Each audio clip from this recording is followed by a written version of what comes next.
Thank you for your interest in Conceptual Academy's Course Guidebook series. I'm Stephanie Blake, founder of the Course Guidebook series. I've been teaching with these techniques for over 20 years, from middle school to college, in both a seated and online setting. In this video, we want to discuss some pedagogy suggestions as you implement this new method of learning with your students to help alleviate any anxiety you might be having. First, how do I select the activities? Learning would be optimal if students had time to complete every activity, but they do not.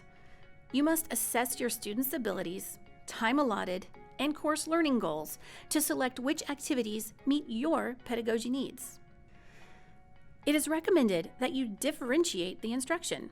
A standard level class could be assigned more guided labs with a few apply and inquiry activities, whereas an advanced level class might have more apply and inquiry activities assigned. How do I differentiate the instruction? These activities also work well for student choice boards. For example, you might say, you must select 2 activities from Concept 3 to have completed by, and set a date. Or you might be more specific and say, you must select 1 guided lab and 1 apply. Inquiry labs might be attempted after completing several concepts rather than after every concept. Consider trading out assessments. Instead of a traditional chapter test, midterm, or final exam, consider using an inquiry activity.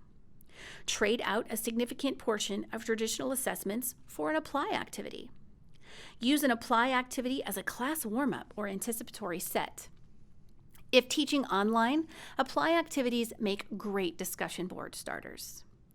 Instead of traditional homework, assign a research activity as an anticipatory set or a formative assessment at the end of a lesson. Instead of homework, have the students write out their inquiry pre-lab, including the purpose, materials, procedure, data table mockup, and then perform the lab during class time. Try a flipped classroom. Assign the guide, apply, and inquiry activities to be completed at home so that you can use valuable class time for activity follow-up, direct instruction, providing feedback on student writing, working problems, student discussion, or presentation of the data. This is truly valuable time to assess student misconceptions and redirect the learning. Have students edit each other and make rough drafts. Because the course guidebooks emphasize science literacy, one way to help alleviate grading time is to have students read and edit each other's work prior to submitting the assignments to you. In some cases, you may want to pair students homogenously, meaning with similar skills, so that lower level students can be comfortable sharing feedback, and higher level students can push each other. Or you might pair them heterogeneously, with higher level students mentoring lower level students. Again, consider using a progressive rubric.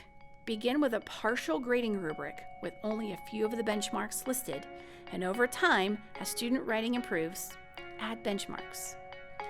These approaches to learning science are the foundation of the next generation science standards. We are certain this approach to pedagogy will better help you and your students enjoy, explore, and quantify science with everyday materials.